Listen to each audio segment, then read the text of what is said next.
Good morning again, grade 7. We are Morning. now in the second quarter, as what I had promised last meeting. We are now in the second quarter, module 1, weeks 1 to 4. Okay, so last week we touched for the last time the first quarter, module 2, weeks 5 to 8. Okay, so by this time, let's move now to microscope and the organization of life. Okay, invention of light microscope. In the 1600s, people knew only about organisms that could see, that they could see rather, with the unaided eye. Okay, they had no idea of the existence of cells. This changed when the microscope was invented. Okay, let's take a look at how this invention, okay, how did they find out about a light microscope? Microscopes are optical instruments that produce larger images or pictures of specimens. The first microscope was invented by a trio of Dutch eyeglass maker in the late 1500s. It consisted of a tube with lenses ground from the rock crystal, and it magnified object up to 9 times their actual size. That was the first. Okay. In 1665, an English physicist named Robert Hooke, okay, used one of his microscopes to look at the thin slices of plant cells, wood, and pieces of cork. Okay, what he saw were cork chambers, which he called or coined or termed cells. Okay, Robert Hooke coined or termed cells because these reminded him of the small rooms in the monastery called cells. Okay, scientists later learned that the cells Hooke observed had once contained living matter, because what Robert Hooke saw was a dead cell, a cork.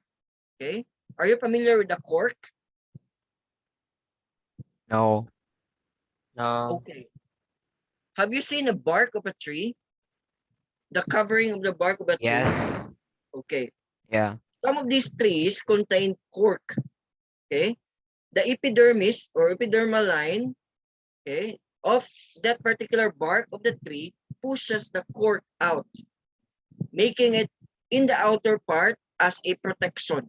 Cork becomes now a protection of that particular bark of the tree. Okay, Hooke's discovery was a significant one because it opened up the study of cells. Although Robert Hooke observed a dead cell named cork, it is actually a protection of the plant. In the early 1670s, a Dutch biologist, Anton van Leeuwenhoek, used his handheld microscopes to examine materials from the pond water. Okay, he could see tiny living things in the pond water and drew the microorganism he saw. To his surprise, he discovered a whole new world of microscopic organisms.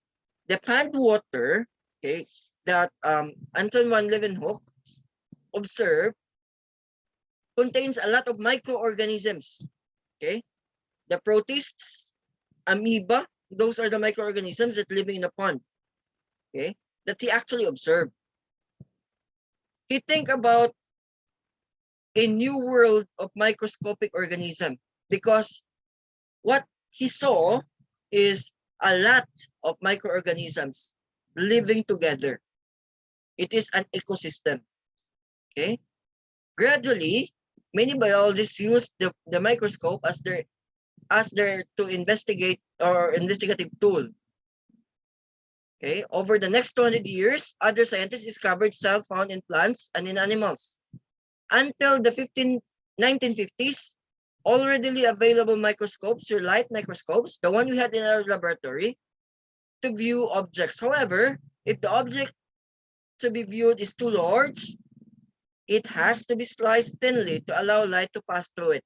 This is the reason why if you're going to mount a specimen in a microscope, especially if you're talking about cells, it should be sliced thinly in order for the light to pass through.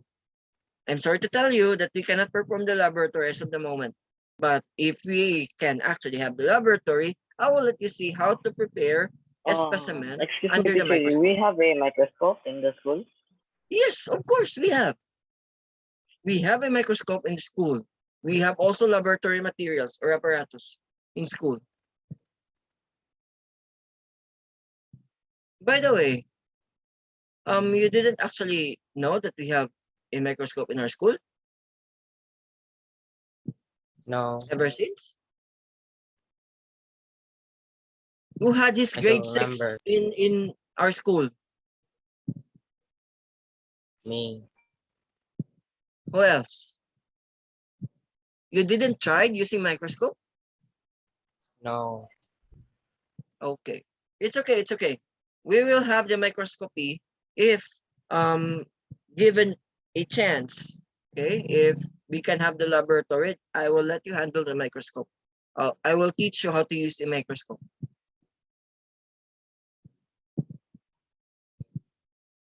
Let's move to the types of microscope. There are a lot of types of microscope. The first one is the simple microscope, okay, which actually used by Robert Hooke on the discovery of the cork. Okay. The simple microscope is generally considered as the first microscope. Okay. It was created in the 17th century by Anton van Leeuwenhoek, who combined the convex lens with a holder of specimen, magnifying between 200 and 300 times, and it was essentially a magnifying glass. It is just a magnifying glass. While this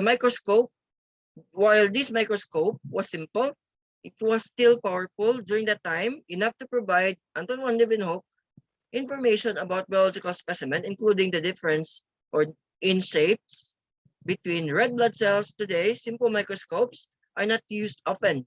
I have a magnifying glass in my room, so that is just a simple, considered as a simple microscope. Today, simple microscopes are not used often because of the introduction of the second lens led to the more powerful compound microscope. The one we are using in the laboratory is a compound microscope. We have a compound microscope. This one. So there are two types of compound microscope. We have the light microscope, light compound microscope, okay, and the electric light compound microscope. Sure, what are the differences? Okay, the light compound microscope uses light to illuminate the specimen. External light, right? Using a mirror, it reflected light to the diaphragm. Okay, while the electric compound light microscope uses electricity to illuminate. It uses bulb to illuminate your specimen. With two lenses, the compound microscope offers a better magnification than a simple microscope. The second lens magnifies the image first. Compound microscopes are bright field microscopes, meaning to say that the specimen is lit from the underneath, okay, using your mirror or using your bulb, and they can be binocular or monocular. When you say binocular, it has two. Okay, it has two. What do you call this one? Eye tubes. Binoculars. Okay, that's why it is binocular. Bi means two. And monocular has only one eyepiece. Okay.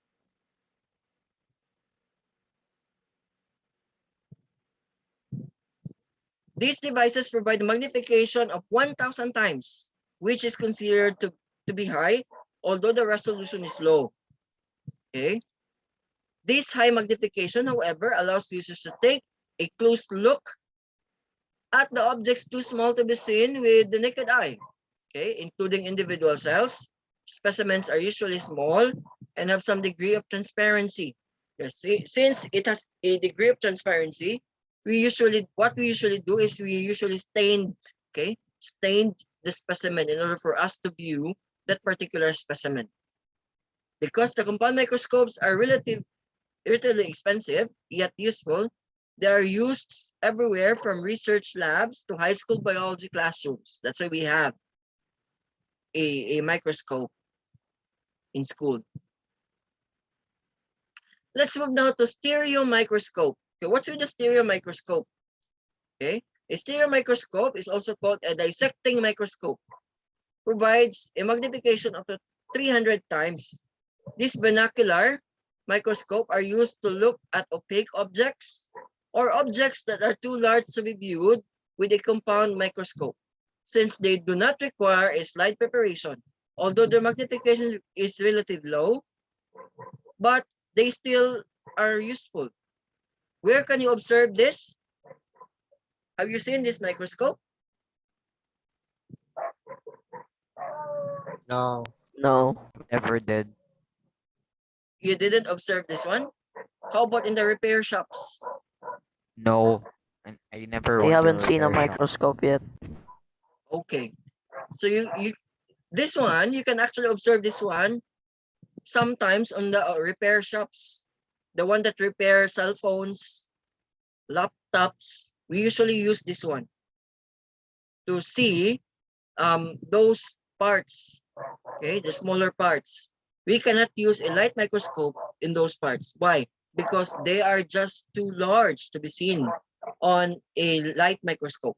We need a stereo microscope in order for us to see those small parts.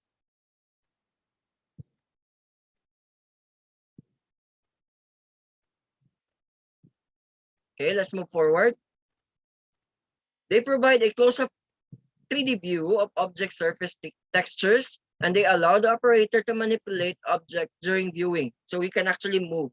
Okay, stereo microscopes are used in biological and medical science applications, as well as in electronics industry, such as by those who make circuit boards and watches. Yes, gadgets, repair shops. Confocal microscope. This is a bigger microscope. Okay. Confocal microscope, unlike the stereo and compound microscope, which uses regular light for image formation, the confocal microscope uses a laser light to scan samples that have been dyed. Dyed, meaning to say, what? Stained. Stained. Okay. These samples are prepared on slides and inserted. Then with the aid of a dichromatic mirror, okay, the device produces a magnified image on the computer screen. Okay, this is quite expensive also. I've seen this one around, I think this is around 2.5 M. Operators can create 3D images as well as by assembling multiple scans. Like the compound microscope, these microscopes offer a high degree of magnification, okay? But their resolution is much better compared to the light microscopes, okay? They are commonly used in cell biology and in medical application. Cell biology, including genetics, okay? You can actually see genes there using a confocal, provided that it is properly dyed.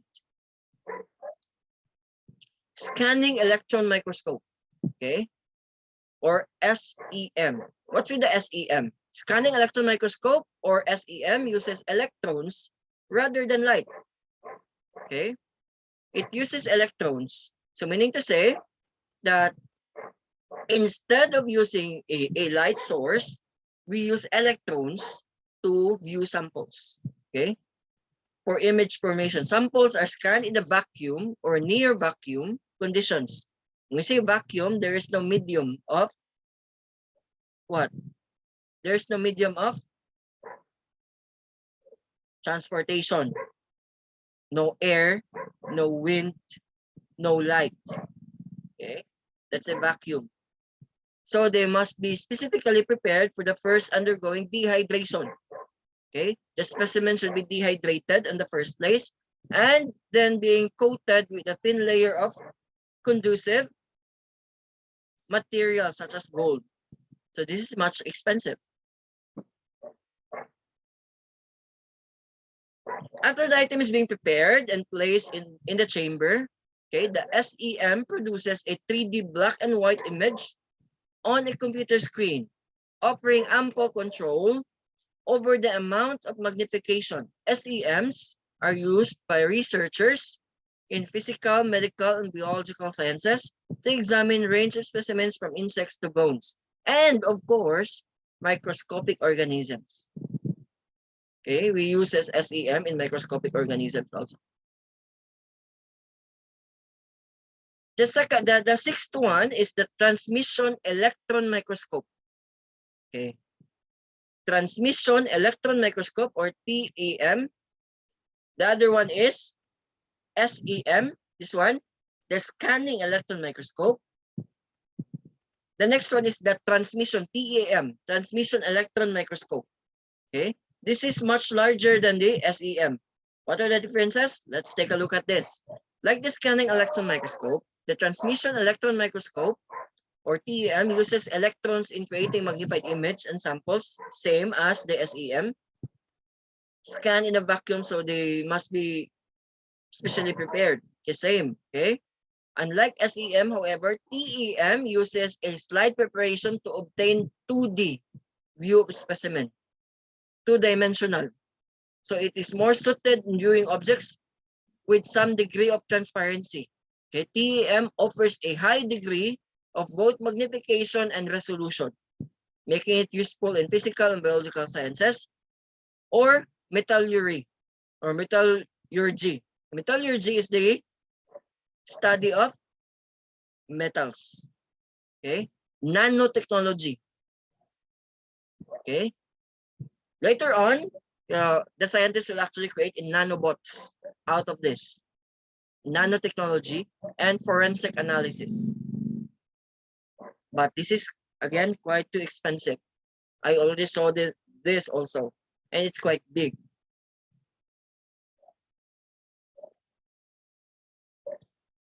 Do you have any questions so far? Questions in your mind? All right. Nope. Let's take a look at the parts of the microscope. Okay, the one that I'm telling you a while ago, it could be binocular or monocular. This is based on the eyepiece or ocular. This is the ocular. Okay, this is the body tube. It contains actually part of the eyepiece. Okay, coarse adjustment screw. Okay, fine adjustment screw. Coarse adjustment screw is used to move your body tube up and down.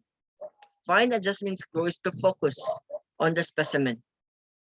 Okay, this is the arm. Okay, objectives. Objectives contains HPO, high powered objectives, LPO, low power objectives, scanner, scanning objectives or scanner, OIO, or oil immersion objectives. Later on, we'll be discussing that one also. Okay, stage clip, the one that holds the specimen or holds the glass slide. Okay, in position. The stage, this is where you can place your specimen. Okay, the inclination joint.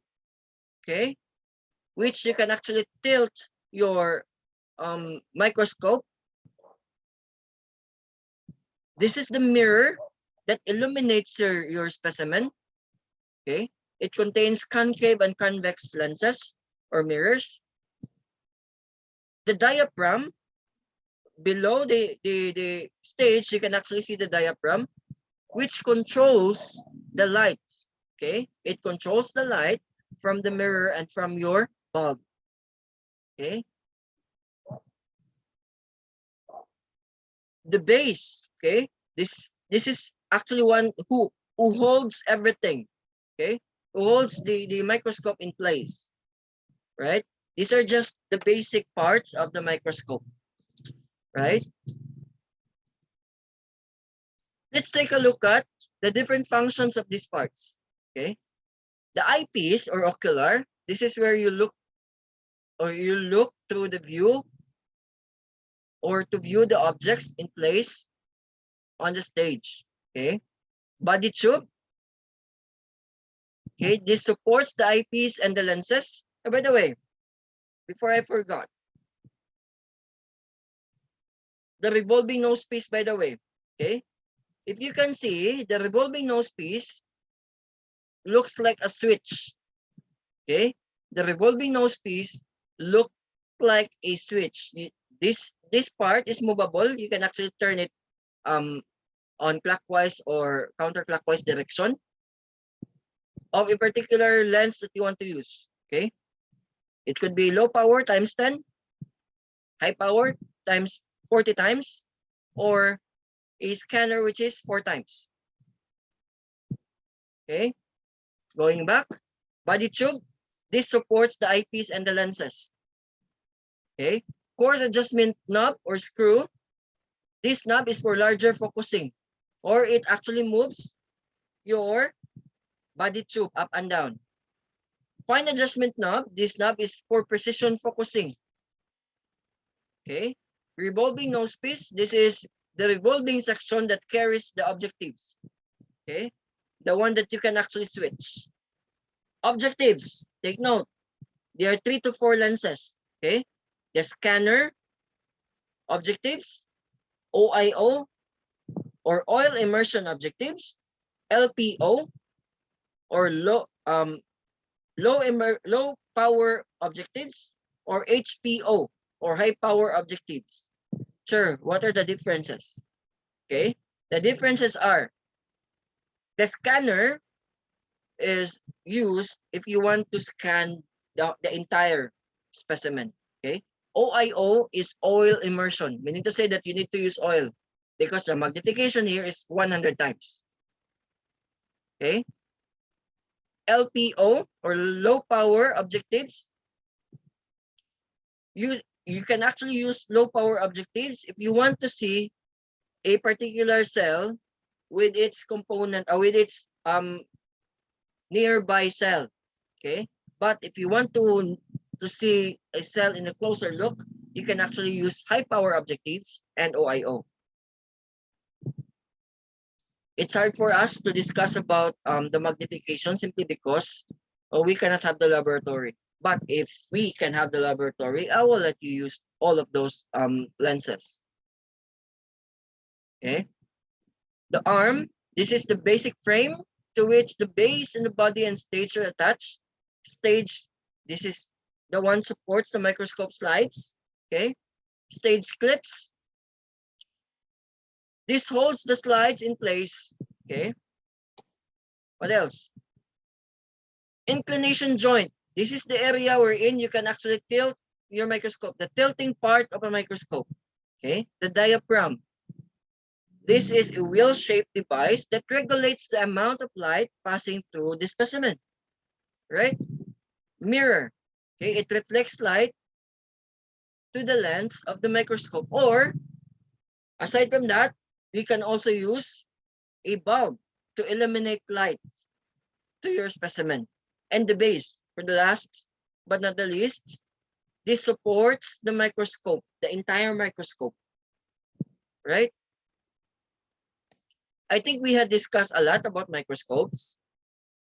And so far, do you have any question? As what I had observed, you're too What's quiet. You're just chatting there with your classmates. How do they get their names? The names of the parts are based on their functions. Simple, okay? They are named based on their functions. What else? What is dyed? Dyed is just like staining. Are you familiar with stain? Sa Bisaya pa, No. mansa. Mansa ba? Mansa. Mamansahan ba? It's a different word. Stained. what happens to Correct. the cell when it dies? Again, come again, Travis? What happens to the cell when it dies? Oh, well, definitely, it depends upon. Okay? If an animal cell dies, tendency it will just It's just gonna decompose integrate, to the decompose. area Yes, it where will it just died. disintegrate. But if in a plant cell dies, it will leave its what? Its cell wall, because it is what? Cellulose fibers. Kaiser did not play in my class. Put it down, Kaiser. What else? Any other question? Any other question? No. Let's maximize the time. Are you sure? I think I still have more, but I'm still thinking on what the question is. Are you sure? I'm still thinking. Okay. So should I ask question? Let's have an oral. Okay. So let's have this question. Okay. What do you think will happen if they did not discover a microscope at all, based on the history? Humanity would be gone by now because of the viruses that passed into the past 100 years. They wouldn't Yes. realize. It could be one at a time, please. Let's have Travis first. I think if we never discovered microscopes, we wouldn't be able to. Humanity wouldn't be able to survive because of the past viruses that came upon 100 years ago. Correct. Any other observations? Statements? Any other answers? You want the We won't, smaller organizations of life. Let's we have won't be able Jaden. to see bacteria. Let's have Jaden first. Go, Jaden. Come again. You want know the smaller organization of life. Correct. We cannot actually observe the smaller organization of life. The idea of Travis is correct also. Why? Do you know that in the history, there are a lot of cases of contamination because they didn't know that bacteria and the microorganisms exist? They did contaminate from one person to another using a syringe. That's based on history, because they didn't know that the microorganisms are present there, and there are microorganisms. They didn't actually know that one during the time. What else?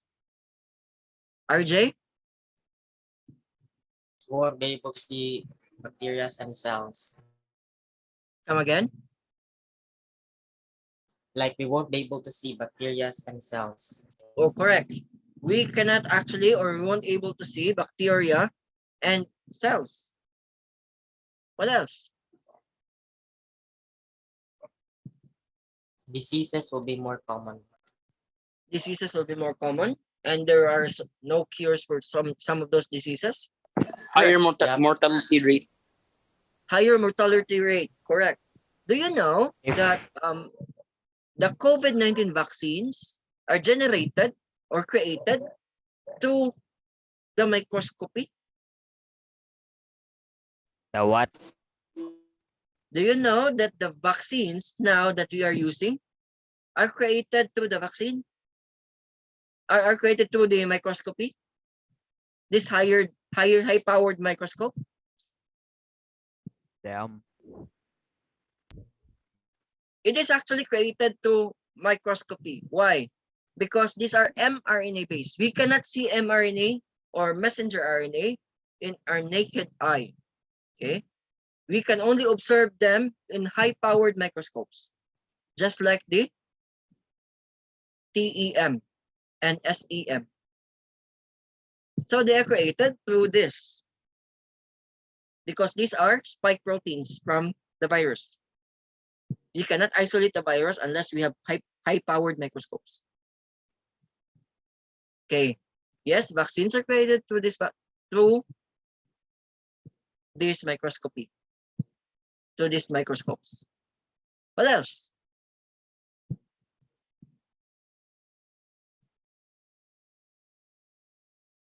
How about if we have the microscope already in our hand. Okay, we have the microscope already in our hand, but tendency is we did not maximize the use of it. This is the reason behind. By the way, talking about microscopes, okay, I would like to let you know, okay, as a teacher, I always expose my students to microscopy. Why? In that sense, you'll be mastered in using microscopes, and in your higher years also, you already know how to use it. Don't worry, okay? We'll find time. We'll just see what we can do with the microscopy. I want you to know how to use microscopes. My previous students before knows already how to use microscopes. I even leave the microscope to them. But again, as a warning, do not play with the microscope if it is in your hands. It's sensitive. Very